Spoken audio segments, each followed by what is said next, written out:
Good morning, good afternoon, good evening. Thank you for viewing Living Simply and Fun. I'm your host, Rita, aka Aries, and that is Aaron. Today is Religion, Part 3. Well, first, we always start with our meal ideas. Um, I did Zatarain's red beans and rice, which I cooked up according to the box directions on the back. And then I took that and I took tortillas and I wrapped them in tortillas and then fried the tortillas in oil. And Rita had fish sticks and great value macaroni and cheese, which is Walmart 75 brand. cents a box.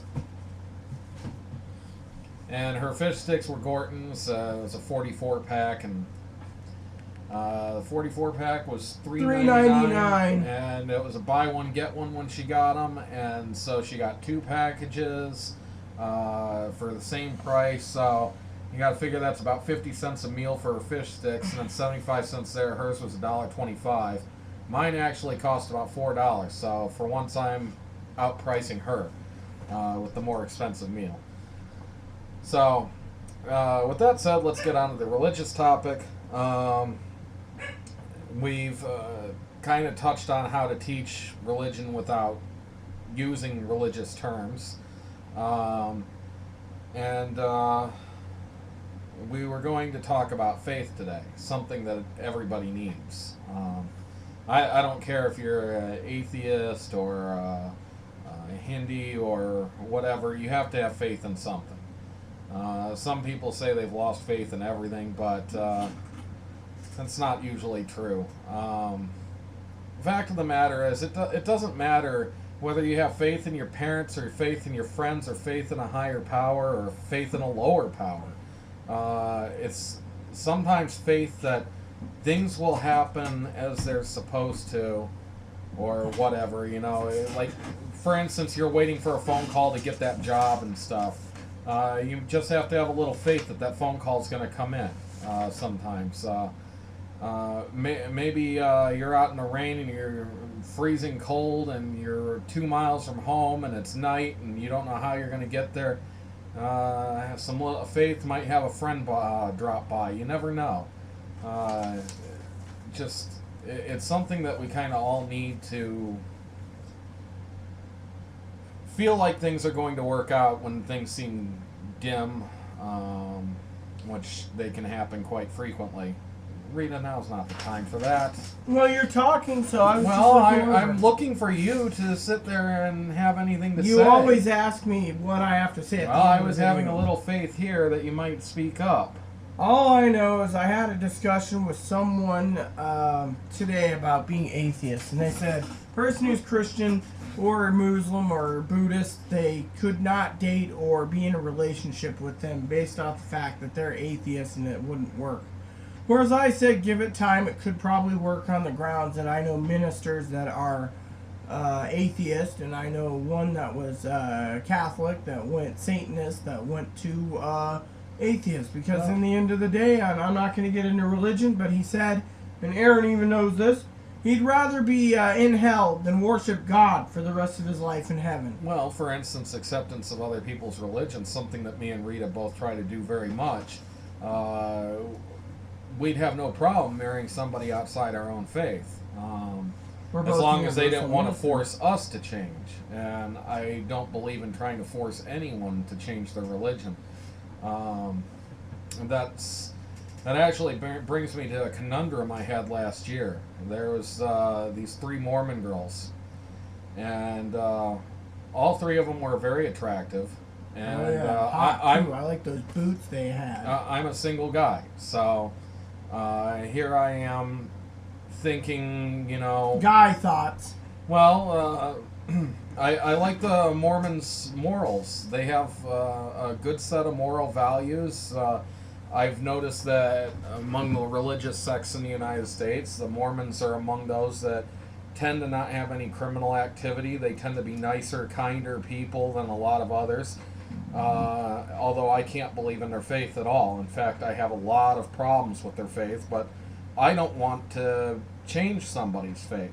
So while I was talking to these girls, they wanted to come by and preach the words of Joseph Smith to me, which is all good and well, except for I wouldn't listen. And I had to think about the fact of, although I find all these girls attractive, although I date all these girls, and although I would be interested in a long-term relationship or marriage with all these girls, it would be impossible for me to do so without destroying their own faith, and I don't want to take that away from anyone. What they believe in is close to their heart, and I couldn't possibly sit there on a daily basis and not end up at some point giving my viewpoints, and I destroy their faith, because fact of the matter is, when it comes to the Mormon faith, I've done enough research on it that I have solid evidence that the entire faith is false. So have I, but it's my motto, as I said to this person who... My belief also is, even though I find it false, the religion has a very good message, and the followers are very good people. Better than a lot of other sects and religions. Most of them are good people. Just remember, I have aunt and cousins that are Mormon. They don't seem to be particularly bad people, though. No, but they don't want to talk to me much either, so go figure. I wonder in some ways if they're a lot like the Jehovah's Witnesses that believe that if you talk to somebody going to hell, they'll take you with them. And so... I don't really know how that all totally works with them, but the Jehovah's Witnesses started I do know 30 years later to get a cut of the religious pie from the Mormons, who started in 1830. Anyways, I just bring that up because it's one point where, I had to think what my actions could cause, what harm I might do to somebody else, and to me, there's no greater harm that you can do a person than to take away their beliefs. To destroy their thoughts and their love for a creator, no matter who that creator is. I'd never try to change an atheist either. When it comes to the Bible and other religions, it oftentimes talks to those who will listen. It doesn't necessarily mean cram down the throats of people who don't want to hear it. It doesn't mean telling everybody that's not believing the same as you that they're going to hell. So, or whatever else. Stop that. I was looking to find out, since I've just clicked in my head, my large print, big, thick Sears catalog type Book of Mormon that I bought for $5. I don't even know where it is. So I was just thinking... It was up there somewhere. No, I don't know. Yeah, don't worry about it. It's around there somewhere. Anyways, I was just looking for that while you're talking about the Mormon thing. I mean, I don't mind reading the regular book, but... Well, Rita's read the Book of Mormon many, many, many, many times. Probably more than most Mormons have read the Book of Mormon, but... I was a prisoner in Aaron's dad's basement, and I didn't have a Bible, so I referred to the Mormon book as the Mormon Bible, and I read it over and over and over till I got out of that basement. But there's no doubt that there's good stories within it and good meanings behind it. Basically, it's like the Old Testament and the New Testament reverted just in Mormon words for Americans. In some ways, I wonder if Joseph Smith was an evil person who followed the proper word and did the right thing, even though he meant to do something terrible, horribly wrong.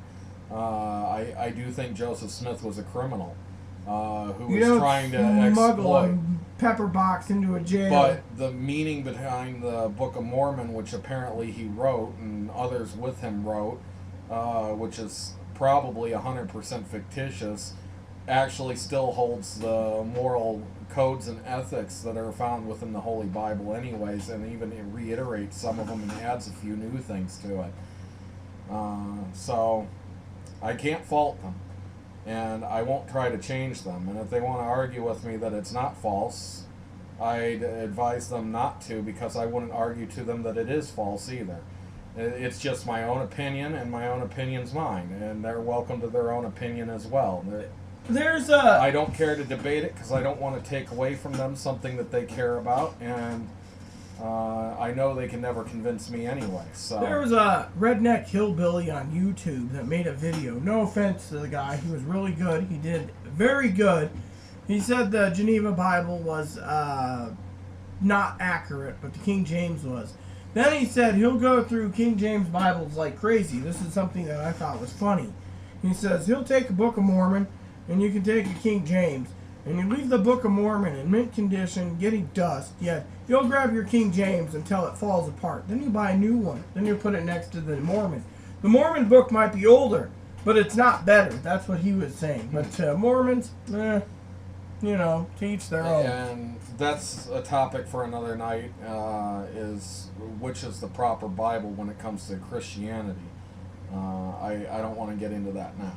That would take too long, and if you really want to talk and learn about Bibles and what's proper and stuff, check out Airy Skies Readley's video later. I'll do a video on Bibles. I don't have every Bible out there because I'd have to go and buy this one and then read that one and then this one by the time I get done. You have most of them at your disposal on biblio.com. Yeah, but I don't want to sit there and read one page at a time. I'm saying this for other people because if you ever want to check out how it's written in various different Bibles, Biblio's got most of them lined right up next to each other. So you could read the same sentence in each different Bible and see how it changes.